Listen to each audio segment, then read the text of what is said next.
So friends, welcome back to my channel. তখন 17 তারিখে release হওয়া ওয়েব সিরিজ পাতালোকের সিজন 2 সেটা দেখলাম ফাইনালি। তো সিরিজটা কেমন লাগলো, সেকেন্ড সিজনটা কি যে প্রিভিয়াস যে সিজন 1টাকে কি ম্যাচ করতে পারলো সেই স্ট্যান্ডার্ডটাকে, সেটা নিয়ে কথা হবে।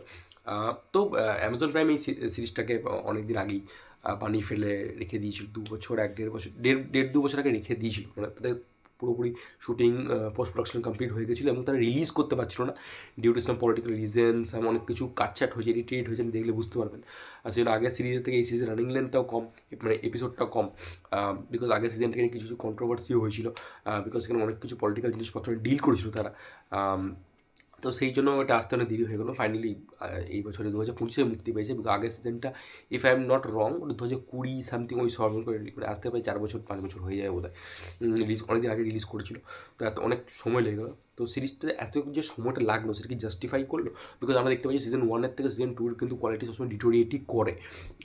তো এখানে পাতালোক সিজন 1-এর সিজন 2-এর যে গল্পটা আছে যদি বলতে হয়, তো এইবারে গল্পটা আউটার জামনাপাড়া শিফট ছিল, এবার গল্পটাকে চলে নিয়ে গেছে নাগাল্যান্ডে, নর্থ ইস্টে গল্পটাকে শিফট করে দিয়েছে সুদীপ শর্মা। গল্পটা হচ্ছে যে একটা নাগাল্যান্ড বিজনেস সামিট হবে, যেটাতে একজন মেন যে একজন লোক, জনাথন থম, তাদের একটা পার্টির নেতা, তো তাকে সে খুন হয়ে যাচ্ছে, মার্ডার হয়ে যাচ্ছে। এবং সেই মার্ডারের পিছনে কী আছে, এর পিছনে কী, কেন তাকে খুন করা হয়েছে, এবং এখানে আউটার জামনাপাড়া থানাতে একটা মিসিং কেস আসছে একটা লোকের। তো সেটা ইনভেস্টিগেট করছে হাতিরাম চৌধুরী, এবং ওইটা ইনভেস্টিগেট করছে আমির, যে আনসারি যে।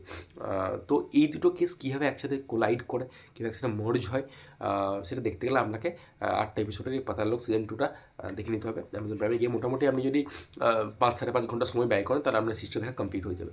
তো পাতালোক সিজন 2 এর আমি যদি ফার্স্ট বলি যে পজিটিভ পয়েন্ট, আমি যদি বলতে বলি, ফার্স্ট পজিটিভ পয়েন্ট আমি এটা বলবো, সেটা হচ্ছে এই হাতিরাম চৌধুরী, মানে আমাদের সবার প্রিয় জয়দীপ আলাওয়াত আমার খুবই পছন্দের একজন অভিনেতা। এবং তিনি যে একটা কী বলবো, মানে হাতিরাম চৌধুরী ক্যারেক্টারটা এমনি লেখাও তো খুব ভালো হয়েছে, মানে ভেরি ওয়েল রিটেন ক্যারেক্টার একটা। সুদীপ শর্মা লিখেছেও ক্যারেক্টারটাকে ভালো, এবং জয়দীপ আলাওয়াত ওটাকে প্লেও করেছে ভালো। তো রিটেন মেটেরিয়াল এবং অ্যাক্টর দুজনকে বেশ ভালোভাবে কমপ্লিমেন্ট করতে পেরেছে।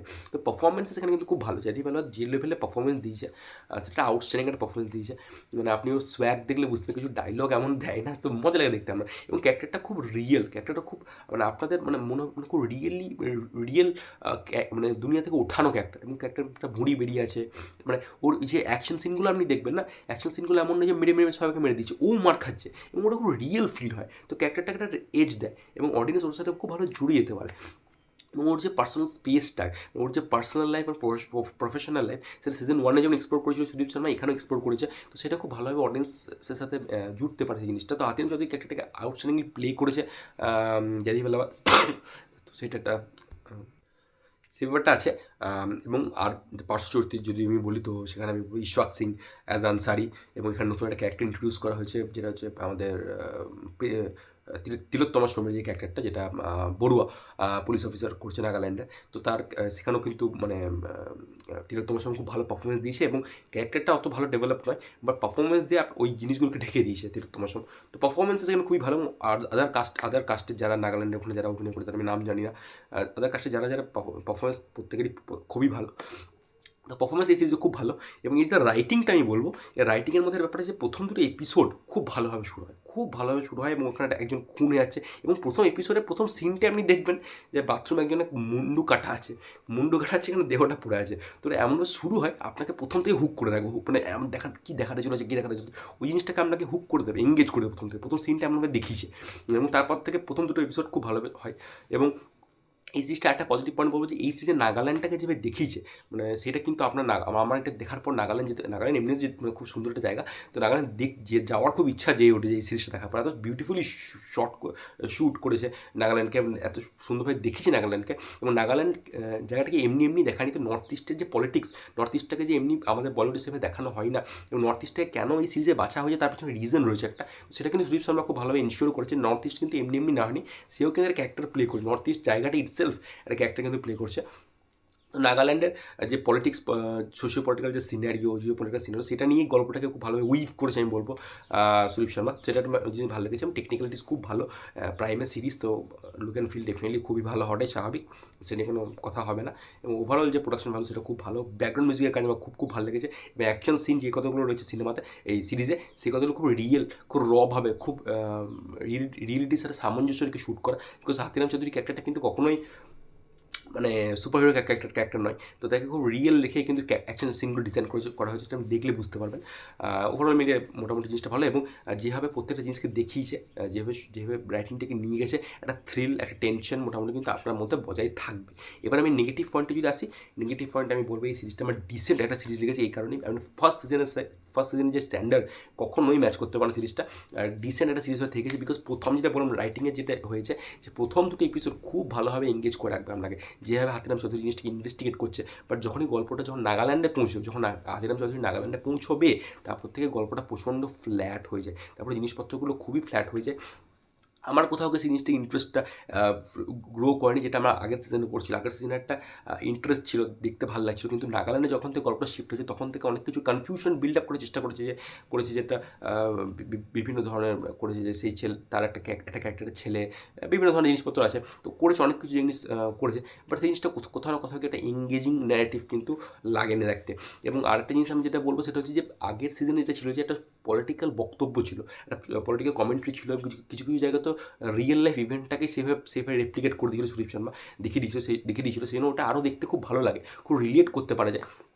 বাট এখানে কিন্তু সেভাবে কিছুই দেখানো হয়নি সেই জিনিসটা, জাস্ট ছুঁয়ে বেরিয়ে গেছে একটা ক্যারেক্টারের মাধ্যমে একটা গিয়ে যে ক্যারেক্টার বা এলজিবিটি কিউ যে গিয়ে যেটাকে বলবো, সেটাকে দেখানোর চেষ্টা করেছে, বাট সেটা খুব সারফেস লেভেল, সেটাকে নিয়ে ভালো এক্সপ্লোর করা যেতে পারতো, বাট যায়নি।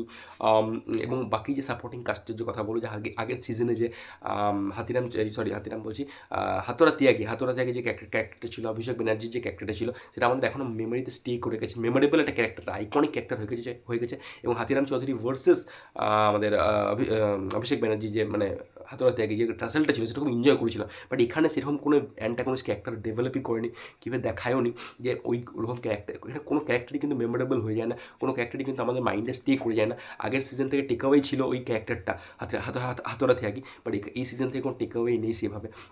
এবং যখন গিয়ে লাস্টে রিভিল হচ্ছে যে কে এই আসল খুনের পিছনে রয়েছে, সেটাও কোথাও না কোথাও একটা সারপ্রাইজিং এলিমেন্ট হিসেবে কাজ করে না, খুব একটা বেশি কিছু হিট করে না আমাদেরকে।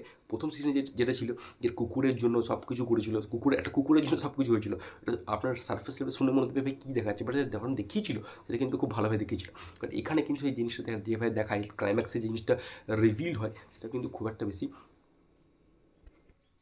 আমার কাছে অতটা ভালো লাগেনি, আরও বেটার হওয়ার কথা ছিল। এবং যেটা আমি বলছিলাম, যে আগের সিজনের যে পলিটিক্যাল বক্তব্য, যেভাবে ওই ক্যারেক্টারগুলো, অভিষেক ব্যানার্জি ক্যারেক্টার ছিল, আরও একটা দুটো ক্যারেক্টার ছিল, নর্থে গিয়ে যেভাবে ওদের ব্যাক স্টোরি দেখিয়েছিল, তো এখানে কিন্তু সেরকম কোনো ক্যারেক্টার নেই, ক্যারেক্টারগুলোকে ভালো এস্টাবলিশও করেনি কোনো যে তিলোত্তমা শর্মা যে ক্যারেক্টারটা বড়ুয়া, সেই ক্যারেক্টারটাকে ভালো এক্সপ্লোর করা যেতে পারতো, সেই ক্যারেক্টারটা কোনো এস্টাবলিশমেন্ট নেই, তো সেটা খুব ভালো লাগেনি আমার। নর্থ ইস্টের কালচারটাকে মোটামুটি দেখেছি, ঠিক আছে, কিছু কিছু জায়গায় আমি বলবো শকিং এলিমেন্ট রয়েছে, কিছু কিছু জায়গায় একটু শকিং ট্রিটমেন্ট দেওয়া হয়েছে। যেমন আমি একটা সিনের কথা বলবো, যেখানে দুটো ক্যারেক্টার গাড়ি করে যাচ্ছে, এবং একটা ক্যারেক্টারের সাথে এমন কিছু হয় যেটা আপনি সেই সময় মানে এক্সপেক্ট করবেন না, তো সেটা যেভাবে দেখিয়েছে, সেটা যেভাবে শ্যুট করেছে, এবং সেটা যেভাবে যে সময় ন্যারেটিভে আসে, তো সেটা কিন্তু শকিং আমার কাছে অ্যাটলিস্ট ছিল, সেটা আমি সেই সময় এক্সপেক্ট করিনি, তো সেগুলো দেখতে ভালো লাগে। বাট কোথাও না কোথাও গিয়ে ওই যে হাতোরা ত্যাগীর যে জিনিসটা, প্রেজেন্সটা, ওটা আমি মিস করছিলাম আমি। এখানে একটা ক্যারেক্টার দেখানো হচ্ছে যে স্নাইপার দিয়ে শ্যুট করে, বাট কোথাও গিয়ে ক্যারেক্টারটা সেরকমভাবে লাগে না। তো অ্যান্টাগনিস্ট ক্যারেক্টারটা কিন্তু খুব দুর্বল আমি বলবো, এবং আরও ভালোভাবে সেটা লেখা যেতে পারতো বলে আমার মনে হয়েছে। তো এটা ছিল ওভারঅল টেক পাতালোক সিজন 2কে নিয়ে। দেখা যাক পরের সিজন যদি রাখে তো ভালো, এবং সিজন লাস্টে গিয়ে একটা মানে হাতরে থাকে ক্যারেক্টারটা প্রতি আমরা এই জায়গায় যে ভাই এরকম করে দিল, মানে ক্যারেক্টারটা খুবই ভালো একটা ক্যারেক্টার, খুব গুডনেস আছে ওর মধ্যে। বাট এবং সে জানে যে তাকে তার ডিউটি করে দিতে হবে, বাট সে কিন্তু কোনো মেডেল ফেডেল পাবে না। তো এই জিনিসগুলো বেশ ভালো লাগছিলো। এবং আনসারি এবং হাতরা থেকে হাতিরাম চৌধুরীর যে ব্যাপারটা, সেটা আগের সিজনে যেভাবে ওয়ার্ক করেছিল, এই সিজনে সেভাবে ওয়ার্ক করে না, তার একটা কারণ আসছে আমি বলতে পারছি না। তো সেই জন্য সিরিজটা আমার জন্য ওয়ার্ক করেনি খুব ভালোভাবে, বাট ডিসেন্ট সিরিজ আমি দেখতে পারি, খুব ভালো। সুরেশ শর্মাকে আরেকটু আমার মনে হয় রাইটিংয়ের দিকে আরও বেটার করাতে পারতো, যদি নাগাল্যান্ডে যে পোর্শনটা সেটা যদি ভালোভাবে দেখাতে পারতো। বাট আদারও সিরিজটা আমার ঠিকঠাকই লেগেছে, একবার দেখা যেতেই পারে। এটা ছিল ওভারঅল টেক। পাতালক সিজন 2টাকে নিয়ে আপনাদের কেমন লেগেছে যদি দেখে থাকেন ডেফিনেটলি কমেন্ট করে জানতে পারেন। ভিডিওটা ভালো লাগে তাহলে চ্যানেলটাকে প্লিজ একটা লাইক শেয়ার এবং সাবস্ক্রাইব করে দেবেন। আর আমার সাথে যুক্ত চাইলে ডিসক্রিপশন লিঙ্ক দিয়ে যুক্ত পারেন। Take care, good by.